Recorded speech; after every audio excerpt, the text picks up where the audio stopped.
Hi. Hello. Hi. How's it going?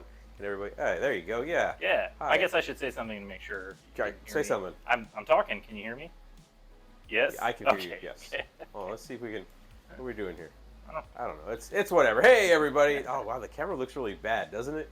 Does it look bad to you? You were futzing with it, I not me. was, and now it just, I don't know. Say hi to everybody while I fix this. All right. Well, they can hear us, so that's They good. can hear us, so that's the important part. Yeah.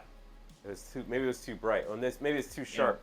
Everybody has always said that you have a great face for radio. That's Dan. right. That's kind of my thing. Let's see. It's too saturated. It's too sharp. It's too saturated. Hinge says he can hear us. That's good. Yeah. We're messing with our skins look bad. Live video editing. Oh my gosh, you're in a zombie movie. Hey. I like it. It goes green really fast, and that's kind of, I don't know. I don't know about all that. I don't know. I just need like a better camera for the front-facing camera. Anyways, it is Tuesday, which means it's the comic book preview day.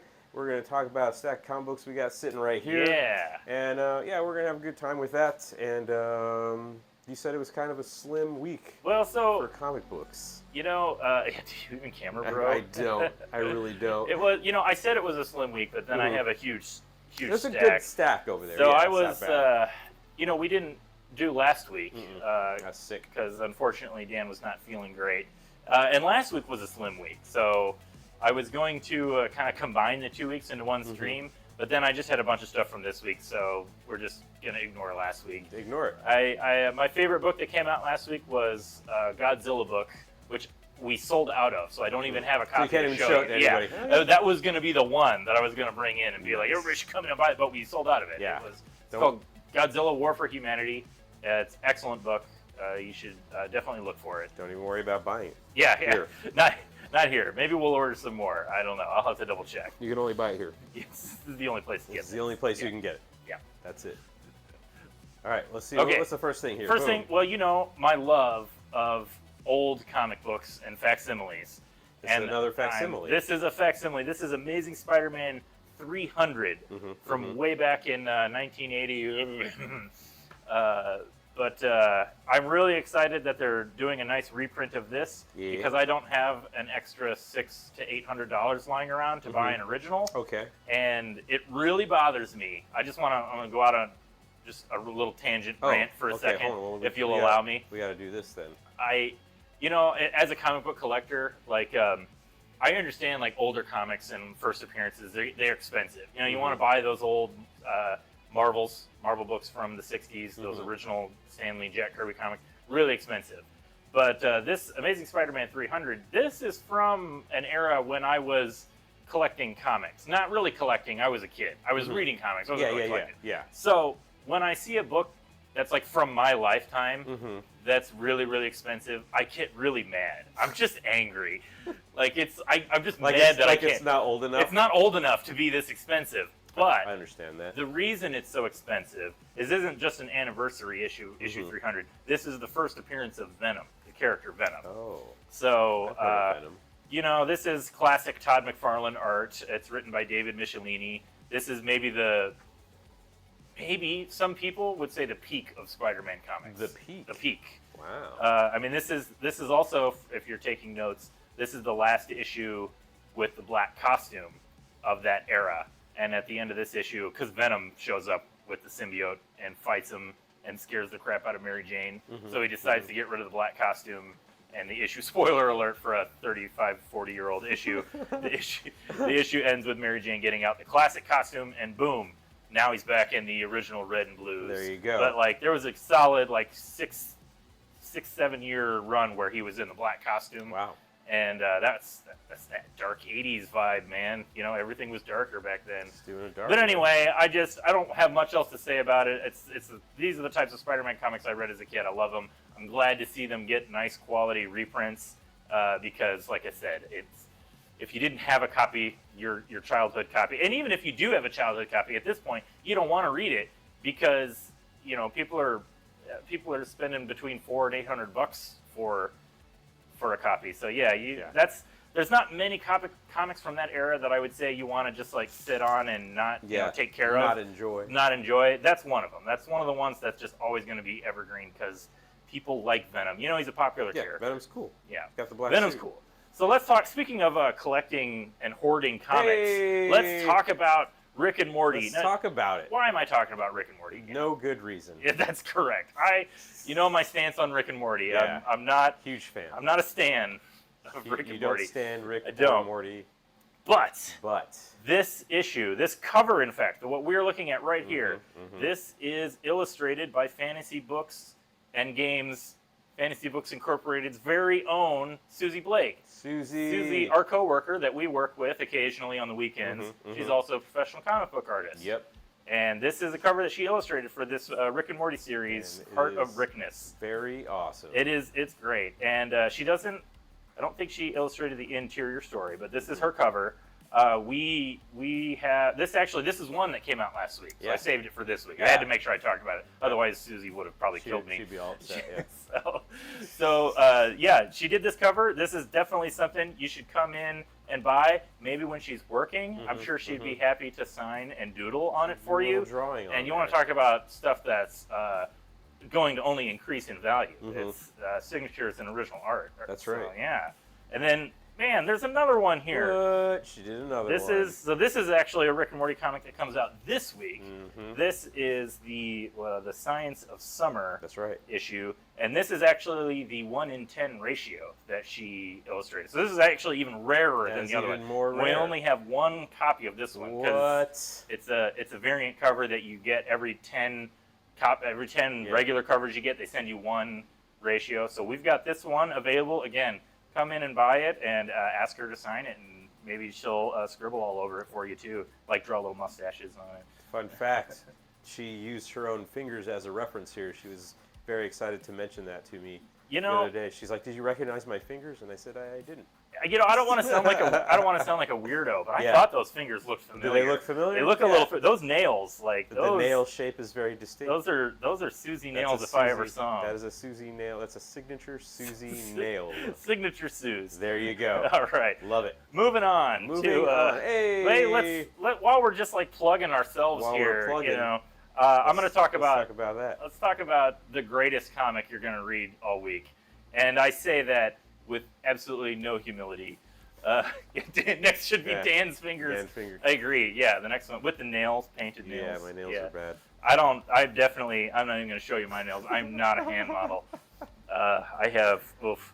We're not talking about it. I got out of that biz. Yeah. I don't yeah, hand yeah. model anymore. No, you're retired. Yeah. Cutthroat business, my dude. So I talked about this on our last stream. I have these, the Emerald Stingray special new #1 that we have. It's an Ashcan preview that I have up at the store. Mm-hmm. Come on up and get a copy. These are free. I'm just handing them out. This is for a comic that I wrote and am currently publishing.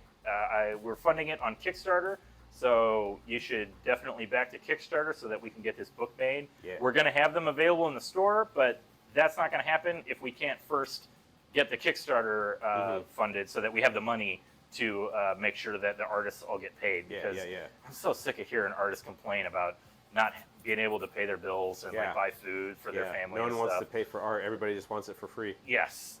No, I kid. The artist I work with, Chris, is a great guy. He and I have collaborated for over 10 years now. We've been making comics. Very cool. And as an example of that, I have Oh, hey. this is a book that you can buy and read right now. This is actually the first Emerald Stingray book that I wrote, and I never put it on the show before because I'm not big on like self-promotion and Yeah. showing off my stuff. But Well, you know what? you I got got to, to though. because I need that money. I need Yeah. Yeah. Yeah. people to come buy these books. Let this be a lesson to everyone. You got to promote yourself because no one's going to do it for you. That's true. We established that last time. Susie's not going to do it. No, I'm Like- constantly trying to Yeah. sell her stuff. And, But so I just am going to flip through this a little bit, give Give you it a the little elevator Give it a elevator pitch. little flip. Main character is a teenager, mild-mannered teenager called Mild. Duncan Daniels. Mhm, He gets superpowers in a freak accident, and rather than doing a logical thing and becoming a superhero, he kind of accidentally, maybe on purpose, becomes a supervillain. Yeah. And then he just immediately gets beat up by superheroes because superheroes are kind of all jerks.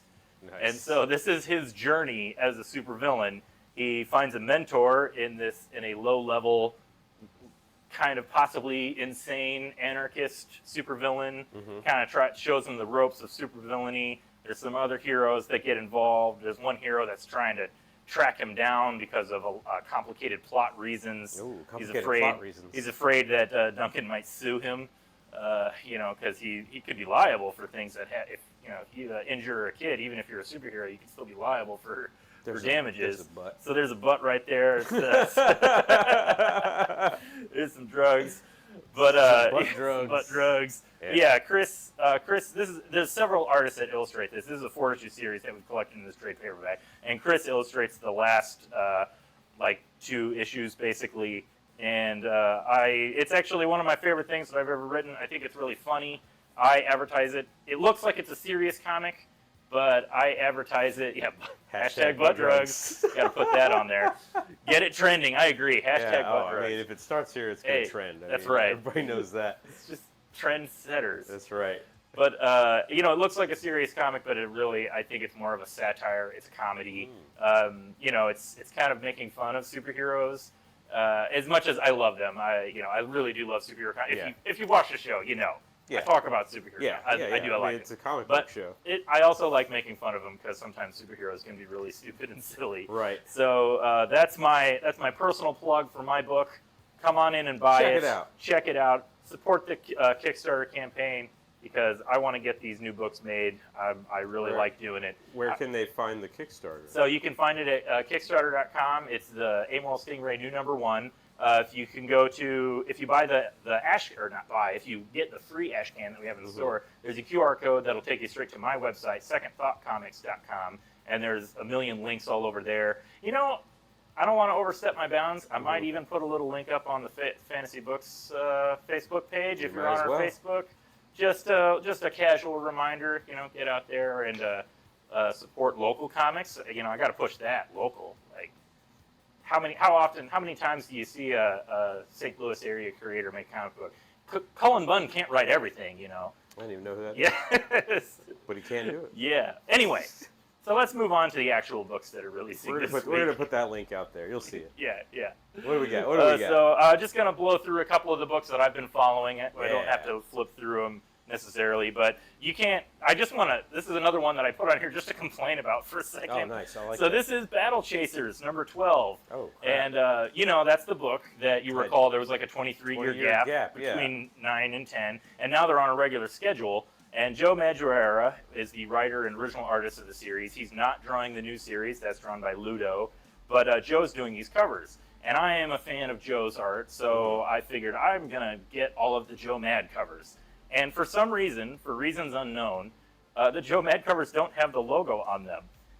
If you remember the episode we did where I first showed issue 10, that's the return, we couldn't read the logo because it was like behind all the characters. Yeah.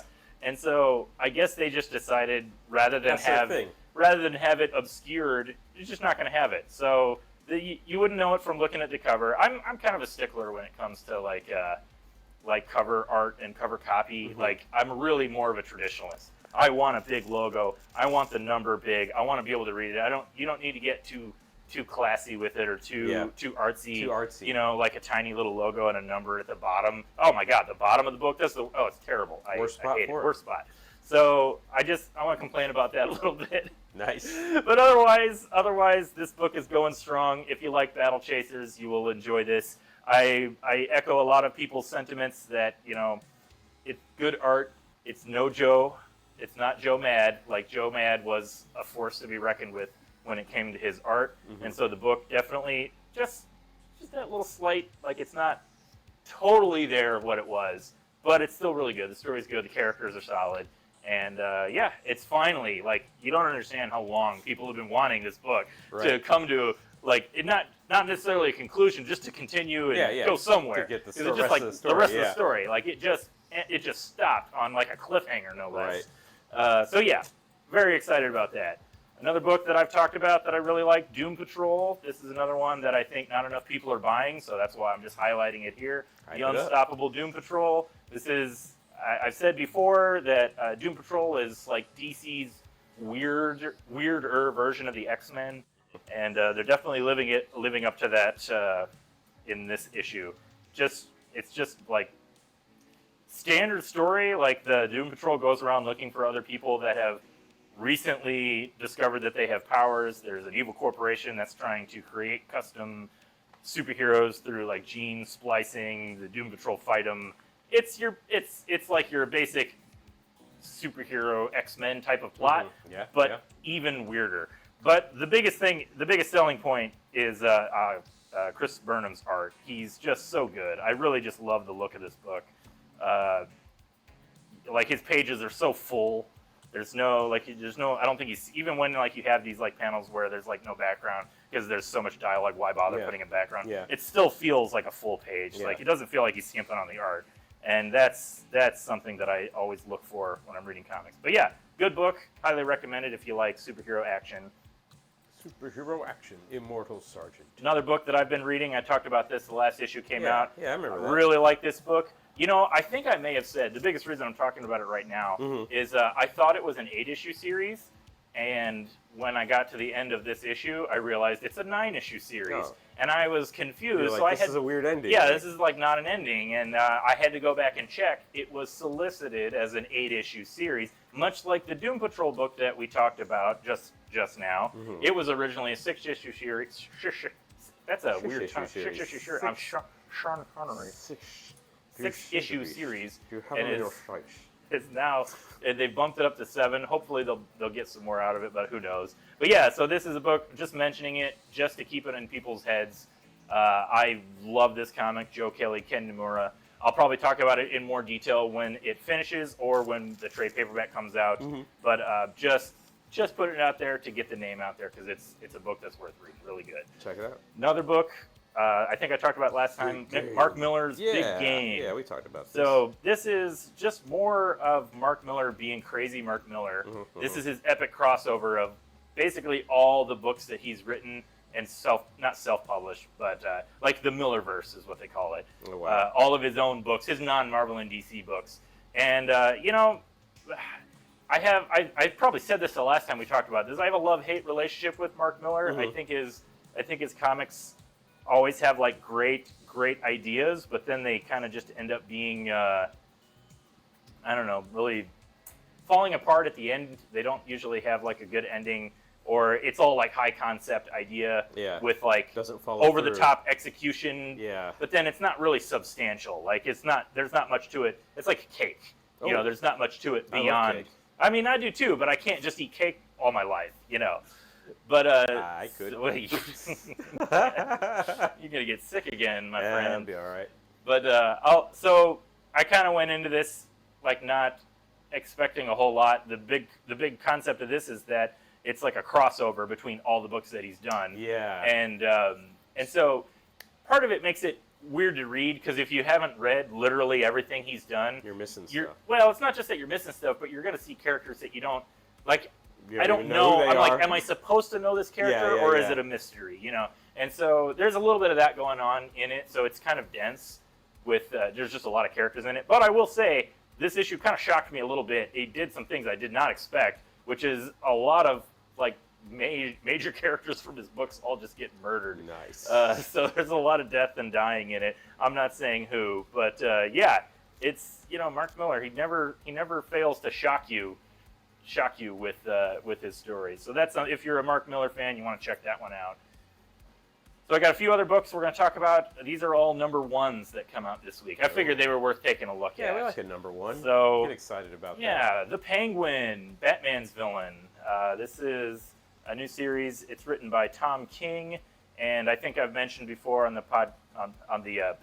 stream. I stumbled a little bit there on the pod stream that we do. Pod stream. Yeah. I'm not the biggest fan of Tom King. I think he sometimes is a little too cute for his own good. Cute. Yeah, he's cute. Like everything's too cute. The art looks really nice, and I lost the name. I had it and I lost it. Yeah. But the artist, Del Torre, he's really good. This is a good-looking book. I don't know if this is... I didn't check to see if this was a mini-series. It might be a 6-issue series or if it's an ongoing.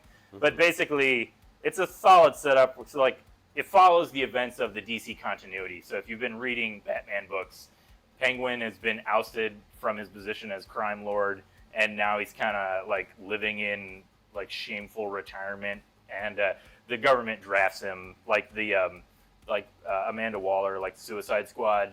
She's just okay. like, congratulations, you're working for me now, Yeah, and nice. so now Okay. he's going to go on and do some stuff. There's a little tease about a confrontation with Batman at the very beginning in like a flash forward scene, like you see him and Batman are both in the bat plane, Oh, the whatever. Batplane. Yeah, They're yeah. sinking in the Gotham River, man. and it's like, oh, how'd they get there? How are they going to get out of this? And so it's a solid first issue.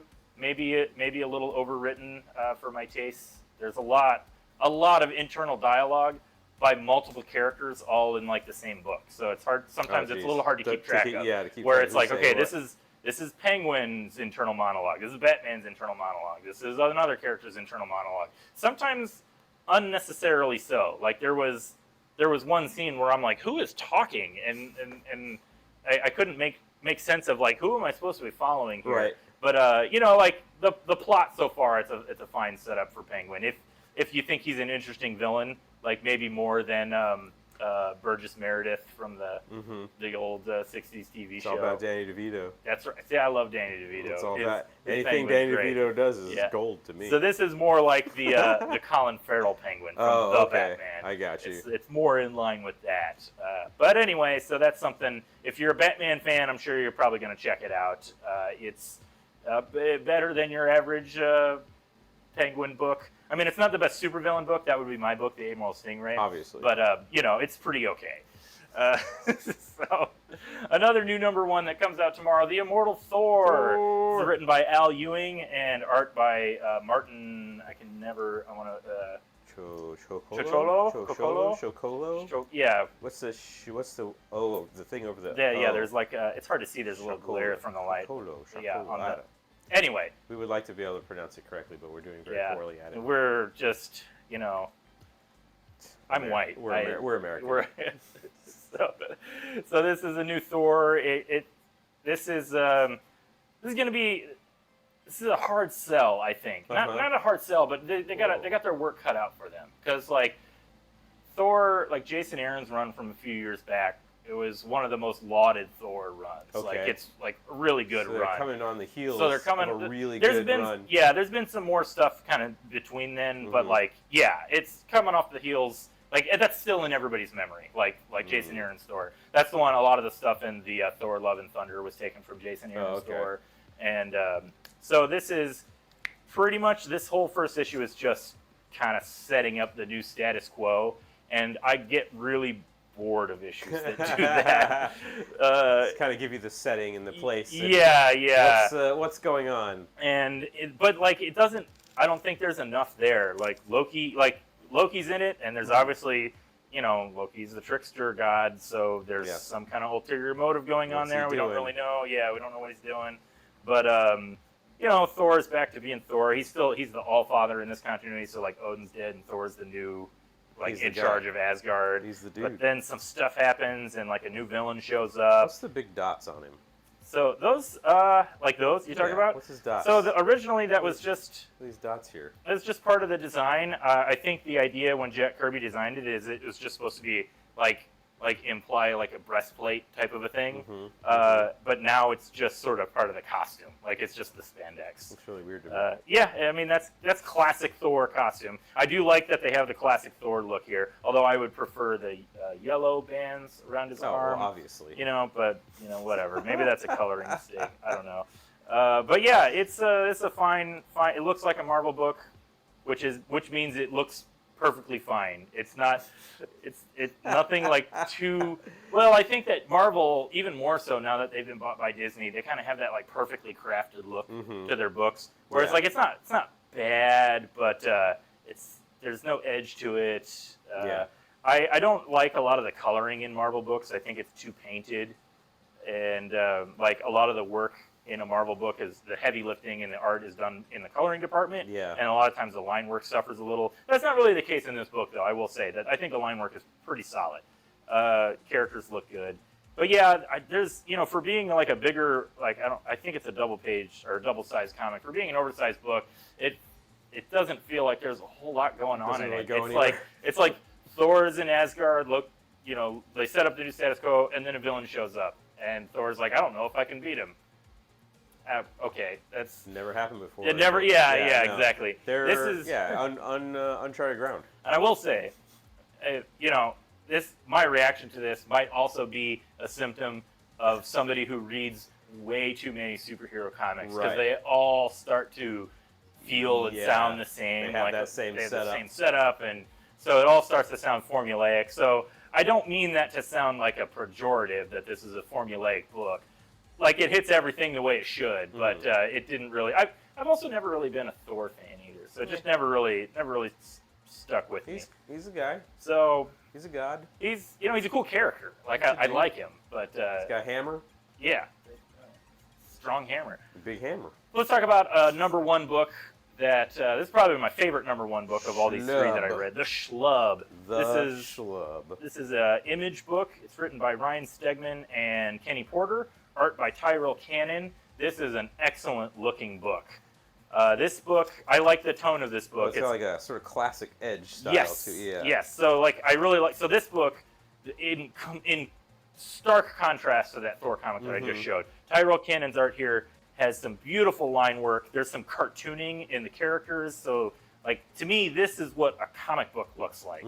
Whereas that Thor book, that's what like a storyboard looks like, where they're trying to draw like the art style is trying to be a little too photorealistic. Whereas this one, they can be a little cartoony with the character designs, you know.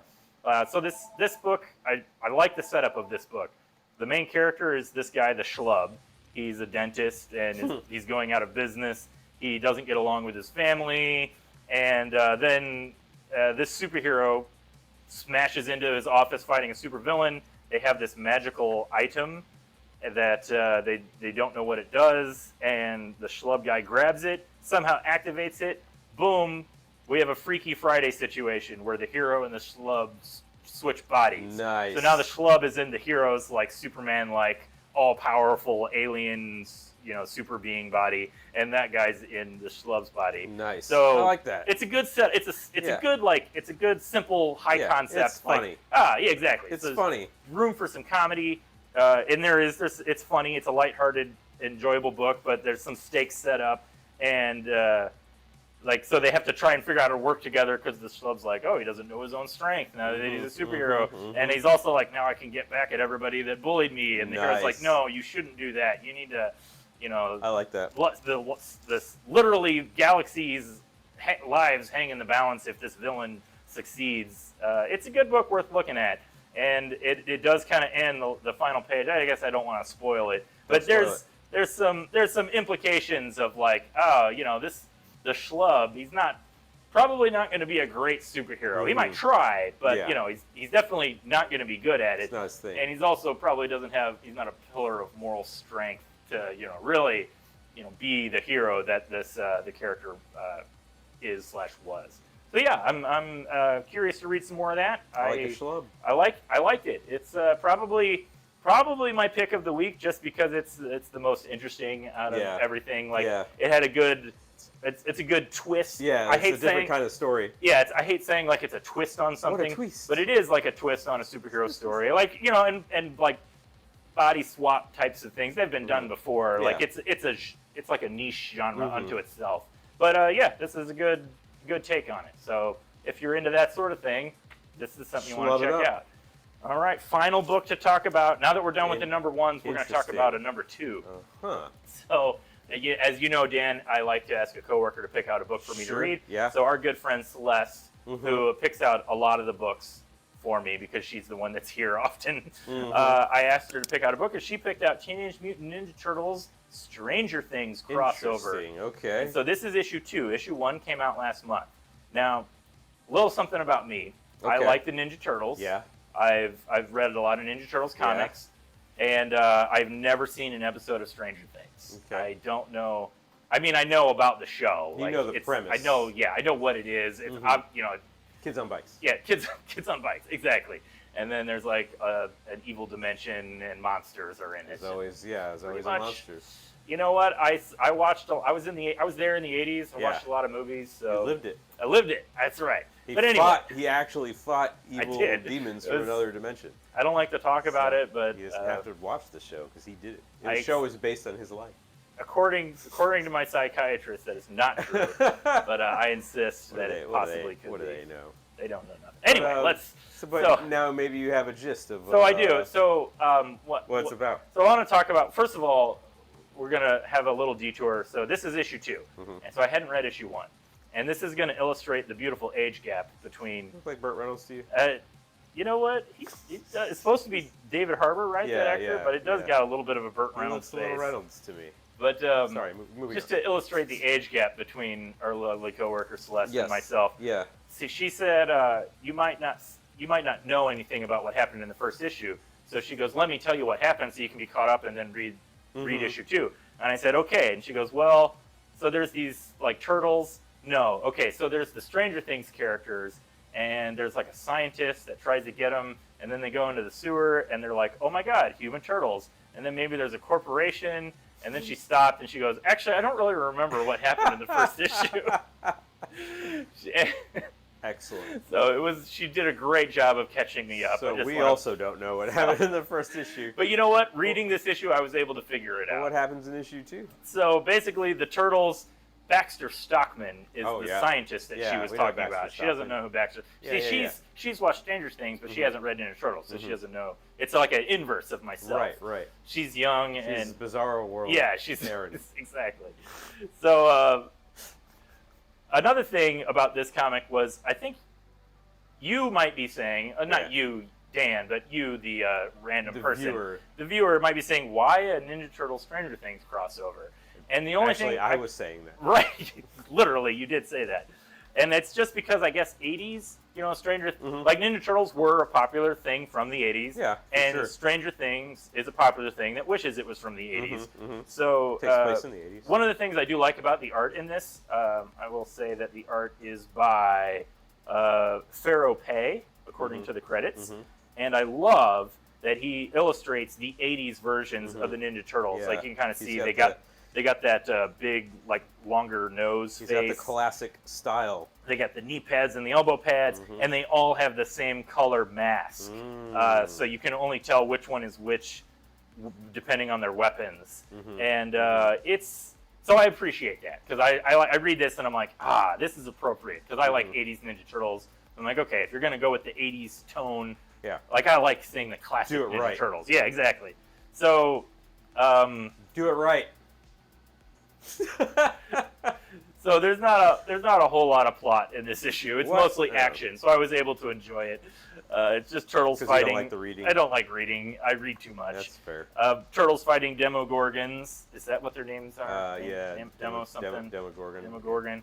And what's the little girl's name? 11? 11, yeah. So she's captured by Baxter Stockman, and he's trying to do something with her to get her power. And then they fight, and that's actually almost literally all that's in the issue. Sounds great. Yeah, I mean, it was perfectly fine. Like I liked, I like Ninja Turtles action. So like it's like I didn't have to know or care anything about Stranger Things, and I was able to enjoy it. You're like, I don't care about the characters. I know turtles. I like turtles, and I like fighting, and I like turtles. I like exactly. Yeah. Perfect. And that's really all I have to say about that. Other than great. I hope that Celeste maybe rereads the first issue before she reads issue 2. Yeah, because she's not going to know what happened. Yeah, maybe we should have her on in the episode when issue 3 comes out and explain. I think that's a great idea. I think that's definitely what's going to happen. That's a fantastic idea. Okay, I'm done. That's all the books.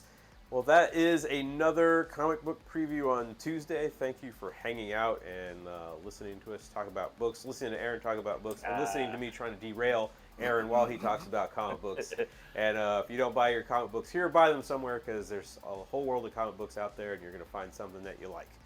And thanks for hanging out, and we will see you next Tuesday. Go to your comic book store tomorrow and get you some books. Yeah. Bye.